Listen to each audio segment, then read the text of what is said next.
पुद्गल का जीव पर आचार्य उमा स्वामी ने तत्वार्थ सूत्र के 6वें अध्याय में बताया है।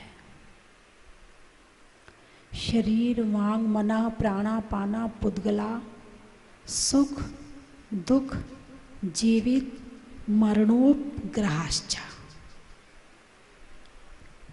चर्चा हुई थी, शरीर मिला है, वचन मिले हैं,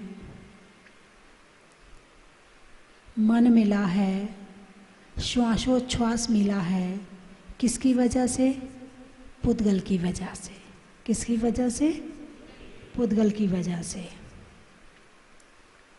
अगला सूत्र है सुख दुख जीवित और मरण। ये 4 काम किसकी वजह से होते हैं? अरे बोलिए ना। पुद्गल की वजह से होते हैं। किसकी वजह से होते हैं?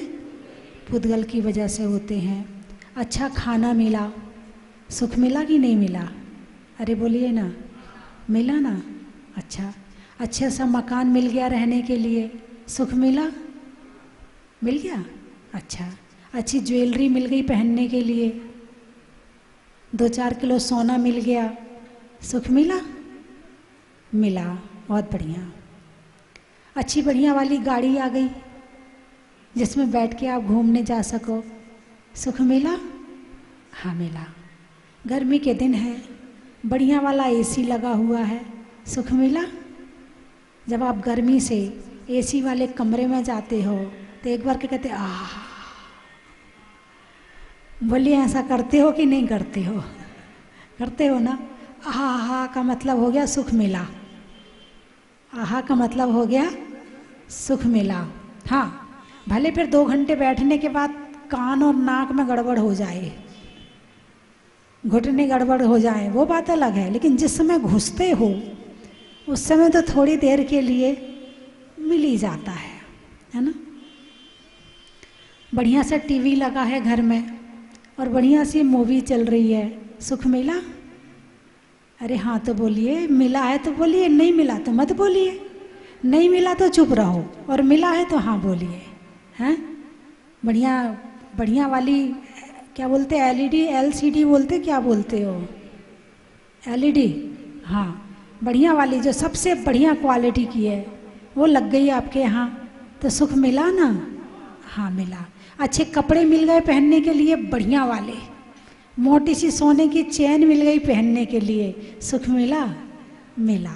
बहुत बढ़िया, बहुत अच्छा। इसलिए तो दीक्षा नहीं लेते हो। अच्छा ये जो सारे सुख हैं सिद्ध भगवान के पास है ही नहीं है। उनके पास ना तो गाड़ी है, ना मोटर है, ना उनके पास बंगला है, ना मकान है, झोपड़ी भी नहीं है उनके पास। तो मकान तो छोड़ो,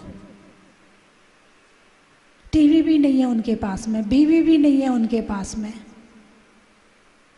सोना चांदी भी नहीं है उनके पास में। तो सिद्ध भगवान तो बहुत दुखी होंगे। अरे बोलिए ना।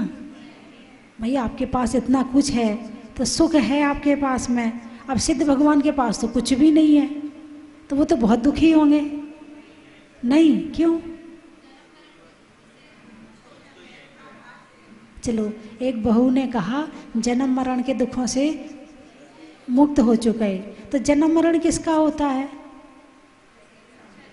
शरीर का। संसारी जीवों का नहीं। संसारी जीव तो ठीक है, होता किसका है जन्म मरण?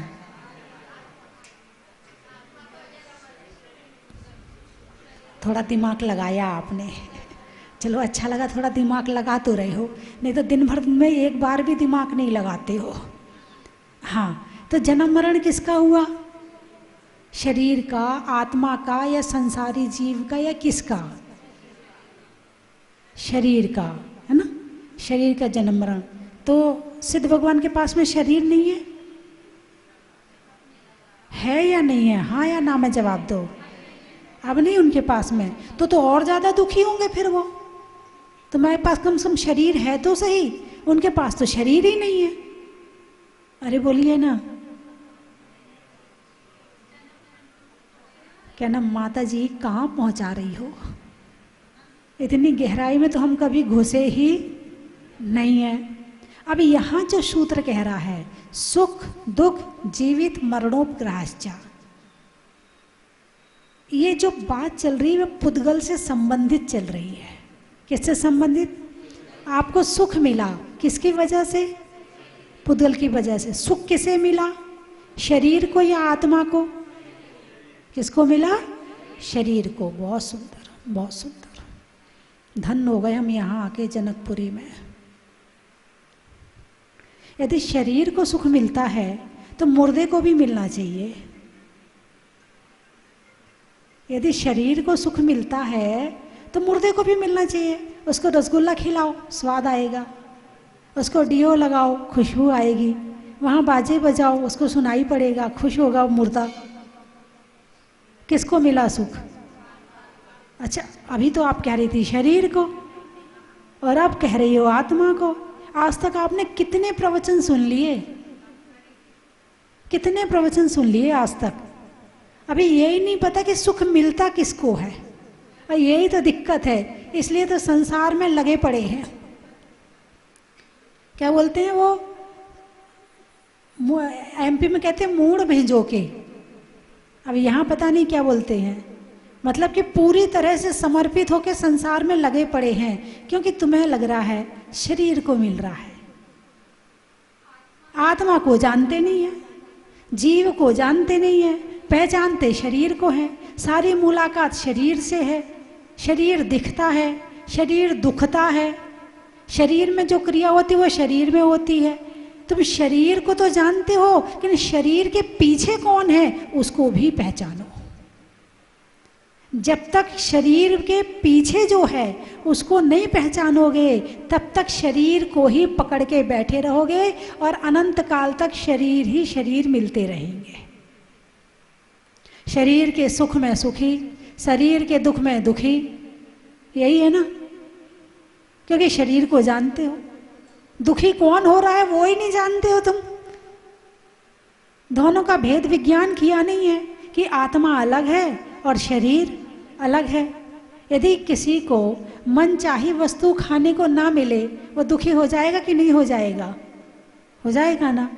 लेकिन किसके माध्यम से सुख मिलेगा खाने में? मिले है तो जीव, माध्यम तो जीव है, लेकिन मिलता आत्मा को है।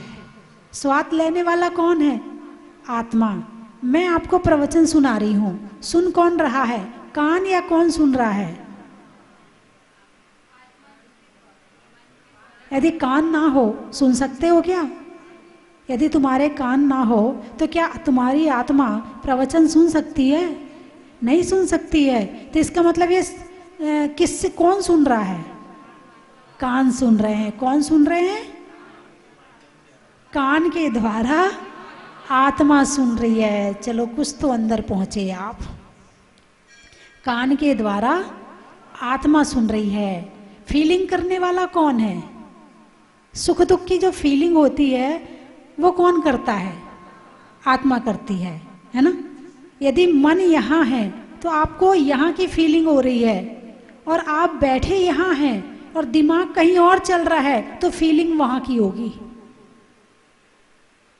क्या बैठे यहाँ हैं और मोबाइल में किसी का फ़ोन आ गया और कोई समाचार ऐसे आ गए कि जो आपको दुखी करने वाले हैं, ऐसे समाचार आपके पास आ गए। अब आप बैठे तो यहाँ हैं और फीलिंग वहाँ की कर रहे हैं।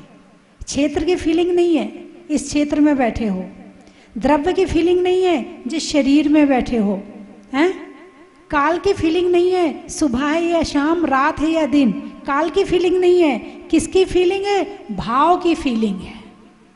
किसकी फीलिंग है? भाव की फीलिंग है। और भाव शरीर में नहीं, भाव आत्मा में होते हैं। अभी आपको सुख मिल रहा है कि दुख? बोलिए, सच बोलना। सुख मिल रहा है कि दुख?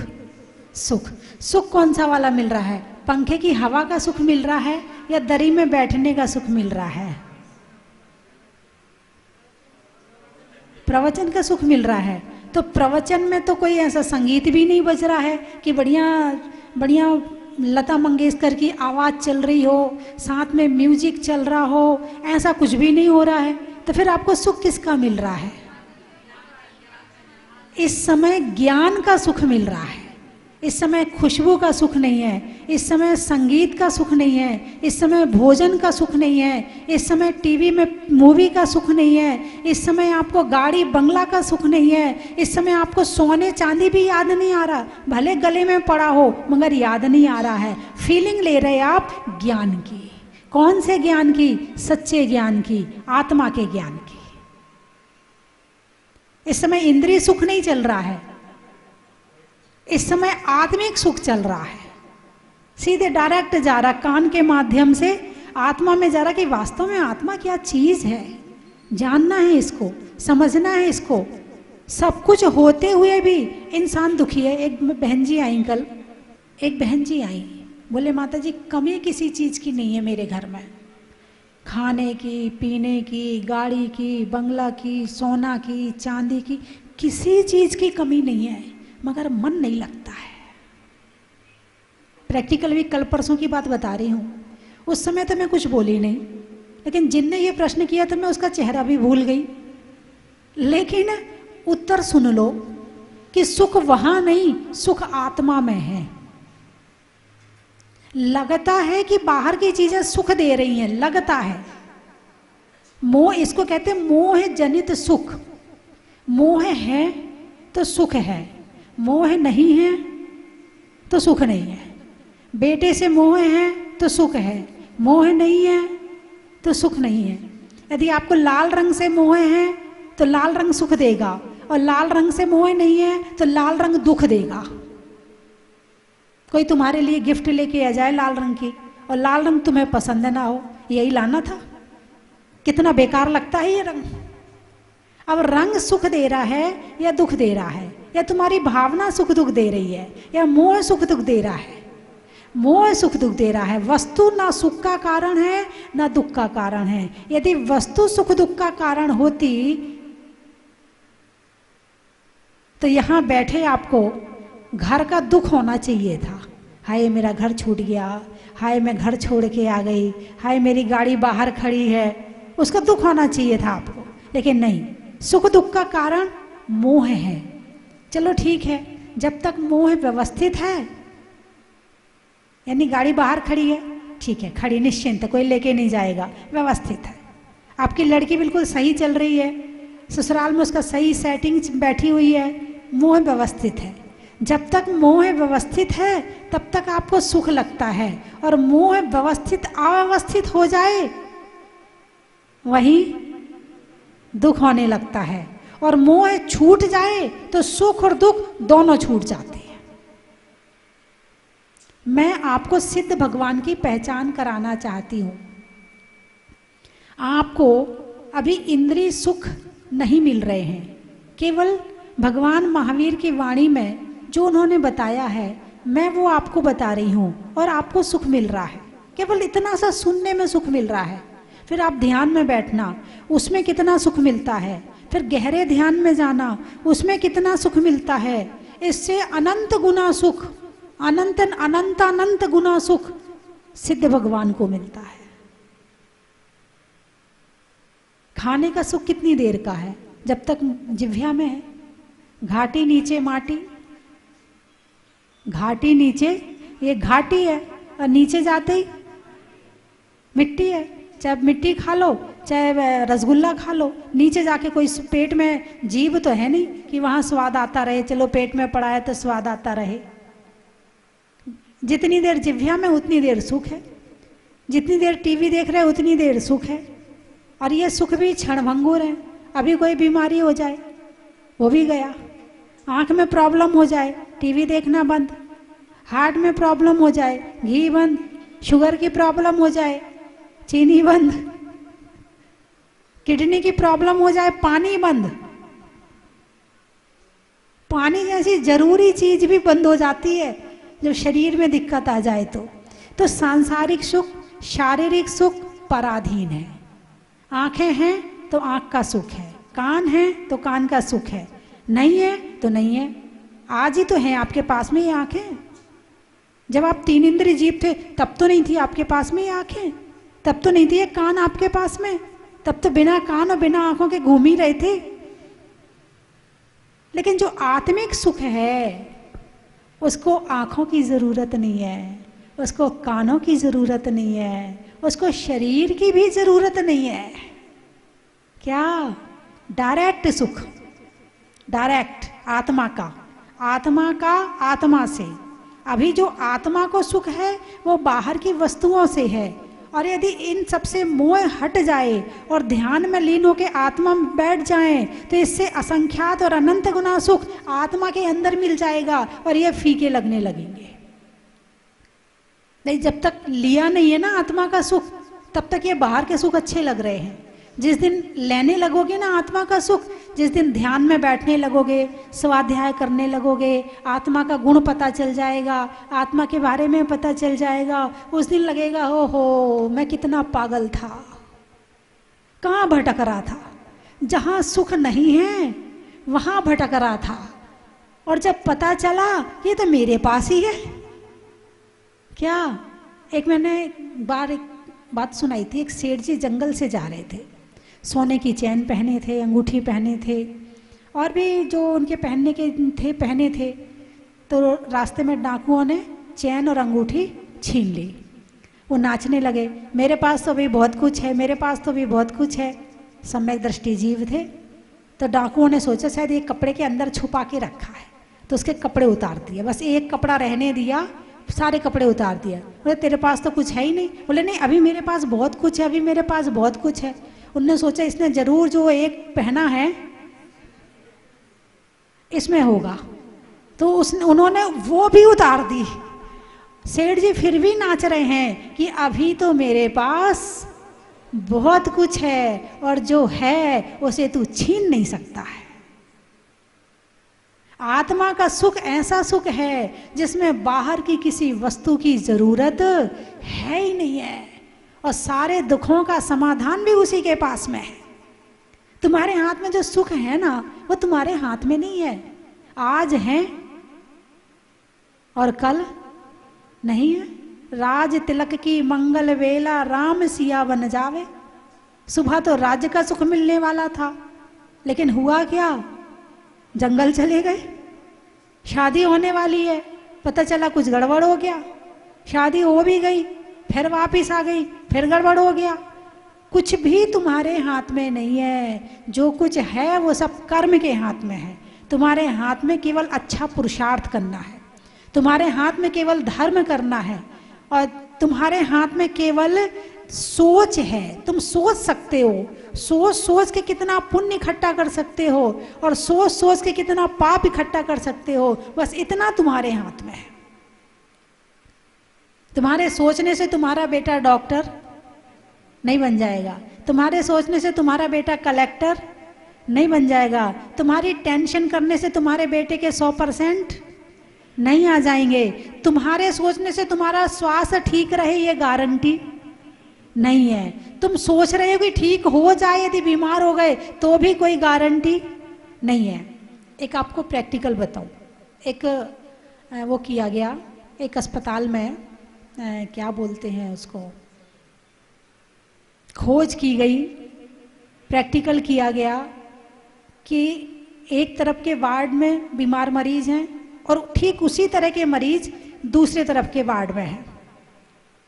तो एक तरफ के वार्ड वालों को तो केवल दवाई और डॉक्टर बस, और दूसरे तरफ के वार्ड वालों को उसके साथ में प्रवचन, भजन, संगीत, उसके साथ में सारी चीज़ें सुनाई गई, मतलब जो उसके मन को प्रशस्त कर सके, जो उसके मन को खुश कर सके, उसका ध्यान बीमारी से हट के और वहाँ लग जाए, आत्मा में लग जाए। और देखा गया कि जो डॉक्टर दवाई में केवल आधारित था वो बीमार का बीमार ही रहा, लेकिन जो साथ में प्रवचन, ध्यान, भजन में लगा रहा वो सब ठीक होके फटाफट चले गए। यदि ठीक भी होगे तो इससे होगे, इससे ही ठीक हो सकते हो। तुम्हारी बीमारी तुम ही ठीक कर सकते हो, लेकिन कैसे? दिन भर बीमारी को याद करके नहीं, दिन भर परमात्मा को याद करके, दिन भर आत्मा को याद करके और मन को प्रशस्त करके, मन को प्रशस्त। अभी आपका मन कैसा है? प्रशस्त है, प्रसन्न है। और जरा सी टेंशन आ जाए, रोटी बनती रहती है और टेंशन चलती रहती है, ऐसे ही होता ना। अब रोटी में तुमने क्या डाल दिया? अरे बोलिए ना भाई, जो दिमाग में है वो किरणें निकल रही हैं शरीर से, वैसा आभा मंडल बन रहा है, वैसा हमारा ओरा बन रहा है, वैसे हमारी सारी चीजें हो रही हैं। अब तुमने जो भोजन बनाया उसमें क्या डाल दी? टेंशन डाल दी। अब तुम्हारा बेटा वो भोजन करेगा, क्या गिफ्ट दे दी आपने? टेंशन दे दी। जब आप भोजन बनाते हो, मोबाइल चला के रखो, भक्तांबर, भजन, अच्छी बिनतियाँ, इस तरह की चीजें चलाओ कि भोजन दवाई बन जाए। वो भोजन जब तुम्हारा बेटा करेगा तो वो भी प्रशस्त रहेगा। तो जो कुछ है हमारे पास केवल हमारी सोच है, सोच के अलावा हमारे हाथ में कुछ भी नहीं है। आप यहाँ बैठे हो, अब यहाँ बैठकर सबका दिमाग एक जगह लगा है, बिल्कुल प्रवचन में। किसी को ये याद नहीं आ रहा कि मैं अमीर हूँ, मैं गरीब हूँ। किसी को ये याद नहीं आ रहा कि मैंने चैन पहनी कि नहीं पहनी। किसी को ये याद नहीं आ रहा है कि मेरे घर में क्या सुख है और क्या सुख। सबका उपयोग अभी बिल्कुल एक तरफ चल रहा है। इस उपयोग को एक तरफ ही रखो और इसको प्रशस्त बनाए रखो। केवल हमारे हाथ में सोच है। कई बार हमने जो सोचा वो काम हो जाए, हाँ हमने कहा था ना हो जाएगा, तुम्हारे कहने से नहीं हुआ, होना था इसलिए हुआ है, तुम्हारे कहने से नहीं हुआ। और कई बार नहीं होता तो हमने तो कहा था शायद होगा भी नहीं भी होगा। मतलब हर चीज का क्रेडिट कर्ता, कर्ता खुद बनना चाहते हैं, जबकि कर्ता तुम हो ही नहीं हो। मैंने पहले भी एक बात बताई है कि जैसे महिलाएं मशीन में पानी, साबुन, कपड़ा डाल दिया, फिर इधर से निकाल के इधर डाल दिए, इधर से निकाल के इधर डाल दिए, और इधर से उठा के सुखा दिए, बस इतना ही करते हो ना। और बाहर आके पड़ोसन से क्या बताते हो? मैं कपड़े धो के आई हूँ। बोलिए, कहते हो कि नहीं कहते हो? कपड़े किसने धोए? मशीन ने धोए क्या? कि पानी ने धोए? कि साबुन ने धोए? मैं कपड़े सुखा के आई हूँ। तुम्हारे हाथ में कपड़ा, एक कपड़ा भी सूख सकता हो तुम्हारे हाथ से तो बताओ। हवा ना हो, धूप ना हो, प्रकृति ना हो, कपड़ा किसने सुखाया? कपड़ा किसने सुखाया? तुमने सुखाए क्या? मैं कपड़े सुखा के आई हूँ, मैं कपड़े धो के आई हूँ। आप झूठ बोल रहे हो या सच बोल रहे हो? तुम्हारे बिना भी नहीं हो सकते और तुमसे भी नहीं हो सकते, केवल निमित्त कारण। भोजन बनाते हो, सब्जी बन गई, बहुत अच्छी बनी, मैंने बनाई है। अब सब्जी तुमने बनाई कि सब्जी ने बनाई? सब्जी ना हो तो क्या आप सब्जी बना सकते हो? मसाला ना हो तो क्या आप अच्छी सब्जी बना सकते हो? नमक ना हो तो क्या उसमें स्वाद आ सकता है? अरे बोलिए ना, नहीं आ सकता। और कहते क्या हो? सब्जी मैंने बनाई है, मैं रोज बनाती हूँ। और यहीं से सोच बदलनी है अपनी। सारा दुख सुख यहीं हो जाएगा जब सोच बदल जाएगी। मैं 3 चीजें बोलूंगी, आपको कहना बड़ा ही महत्व है। शरीर में मुख का, हवा के रुख का और जीवन में सच्चे सुख का, देने में दान का, शादी में पान का और होने वाले सच्चे ज्ञान का बड़ा ही महत्व है। चंद्रमा में गुरुत्वाकर्षण का, भौतिकता में आकर्षण का और भगवान के दर्शन का बड़ा ही महत्व है। अनाज में दाने का, इनाम में पाने का और भगवान के मुस्कुराने का बड़ा ही महत्व है। सलाइयों में सूजा का, मिठाइयों में गूजा का, भगवान की पूजा का, नाव में खेने का, दान को देने का और भगवान से शिक्षा लेने का बड़ा ही महत्व है। और बताओ आप, जेब में नोट का, जेब में नोट का, नेता में वोट का, और आने वालों में बढ़ौत का, बड़ा ही महत्व है। गर्मी में पने का, और टर्निंग पॉइंट किताब को छपवाने का। बड़ा ही महत्व है। श्रीमती अंशु जैन, जिन्होंने 1500 जिनवाणी और 3000 टर्निंग पॉइंट किताब छपवाने की स्वीकृति दी है। एक बार जोरदार ताली बजा के। क्षेत्र पर शांति धारा और अभिषेक का सोच रहे थे, लेकिन योग नहीं बैठ रहा था। आज हमारे मेरे बड़े वाले जिया जी हैं और आयुष के पापा, इनकी पुण्यतिथि भी थी, तो ऐसा सौभाग्य बेटा। और हमें उम्मीद नहीं थी कि हम शांति धारा और जलाभिषेक का सौभाग्य प्राप्त करेंगे, लेकिन ये बाबा का ही आशीर्वाद है कि हमें ये सौभाग्य मिला। और बहुत अच्छी अनुभूति हमें यहाँ हो रही है। इतना अच्छा लगा, इतना अच्छा लगा। यहाँ पर आए तो ऐसा ये मंदिर को देखकर ऐसा लग रहा था कि ये मंदिर यहाँ का नहीं है, ये तो साक्षात स्वर्ग से उतरा है। और ये प्रतिमा हम हमेशा लगता था कि चतुर्थ काल की प्रतिमा और अकृत्रिम चैत्यालय के दर्शन हम तो अगले जन्म में ही ले सकते, मगर ऐसा नहीं है। जो घर पे बैठे हैं, जो अपने अपने घर पे बैठे हैं, मेरी बात ध्यान देकर सुनिए। आपको अकृत्रिम चैत्यालय के दर्शन करने हैं, मुनीश्वरनाथ बाबा के दर्शन करने हैं, तो जरूर यहाँ पर आइए। ये जहाजपुर मंदिर ऐसा है कि साक्षात एक कारागिरों ने नहीं बनाया है, ये तो स्वर्ग से उड़कर आया है। इतना सुंदर मंदिर को देखकर आंख में पानी आ जाता है। बार बार दर्शन को मन करता है। एक बार नहीं, 4 बार नहीं, 1000 बार देखने के बाद भी बाबा को देखने के बाद मन नहीं भरता है। इतना सुंदर मंदिर देखकर बहुत अच्छा लगा, बहुत अच्छा लगा। बहुत मन हो रहा था। पहले आई तब भी मेरी यात्रा नहीं हुई। अब कभी मैं सब बोला बहुत दूर है, गर्मी में कैसे जाएगी। मैं सोची कि गर्मी हो, हम जहाजपुर जाएंगे, भगवान मुनि सुबत भगवान मैंने 2 ही दिन ही जना में भगवान का दर्शन करवाना आएगी। भगवान को बने बहुत खुशी हुई, बहुत गद हुई।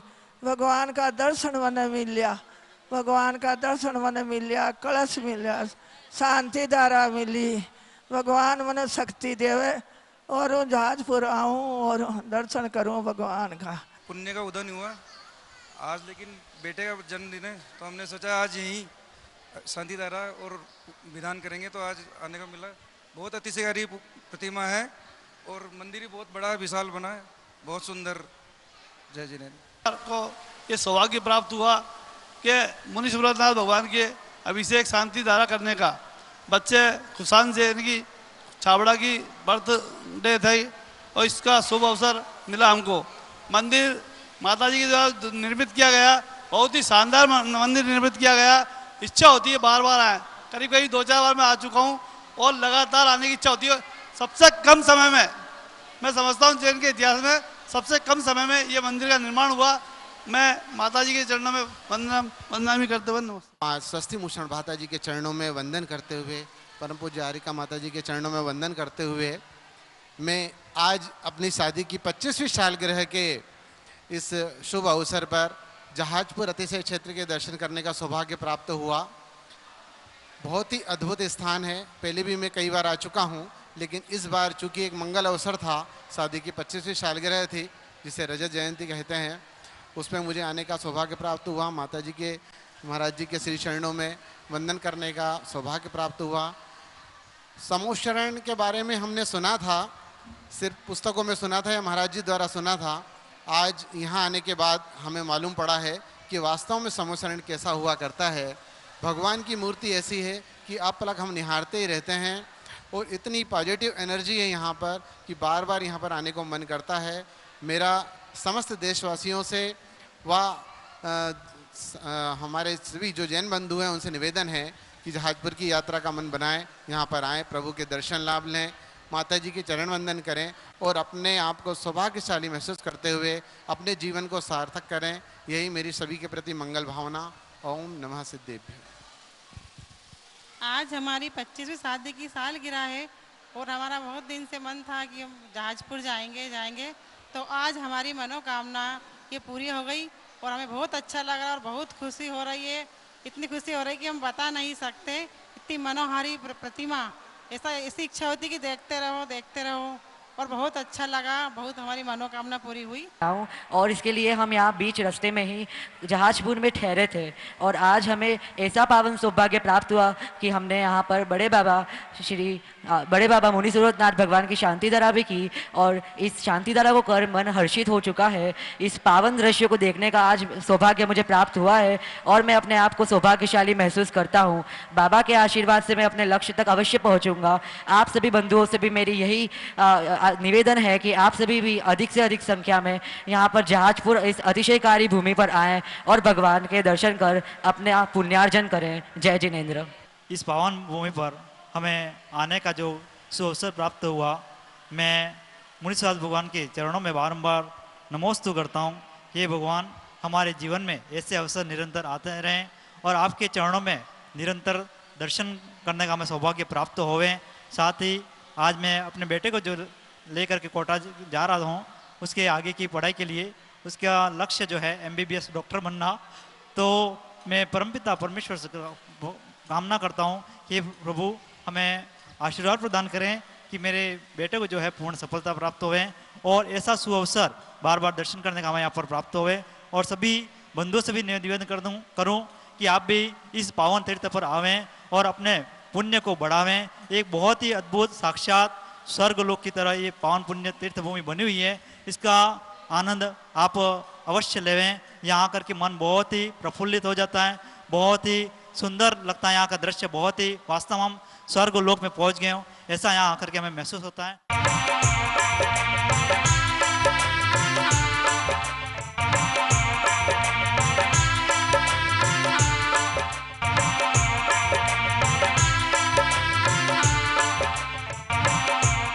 चन की थाल को सजाओ रे आज, रत्नों की थाल को भर लाओ रे आज। आओ आओ करे रे गुणगान आरती भगवन की। आओ आओ करे गुणगान आरती भगवन की। आओ आओ करे रे गुणगान आरती भगवन की।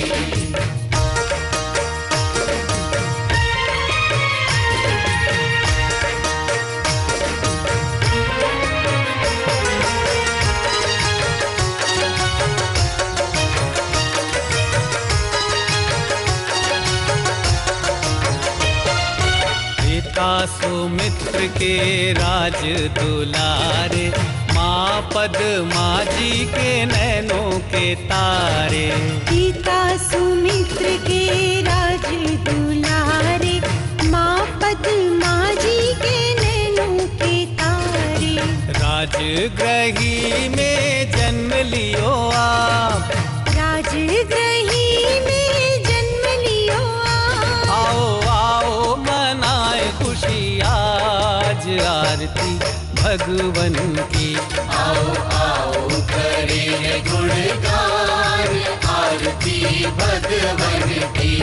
आओ आओ करे गुणगान आरती भगवन की।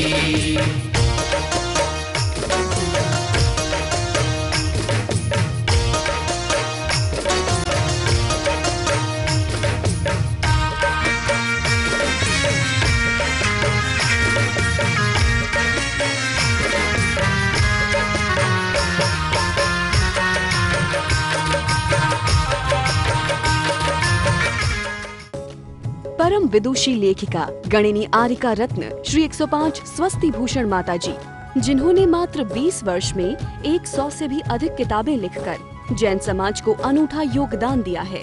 बड़े बड़े विधान जैसे कल्पद्रुम महामंडल विधान, सिद्ध चक्र महामंडल विधान, इंद्रध्वज महामंडल विधान एवं विशेष जिनपद पूजांजलि आदि महत्वपूर्ण साहित्य बहुत ही सरल व सुबोध शैली में लिखे हैं, जिसमें गद्य एवं पद्य साहित्य भी समाहित है।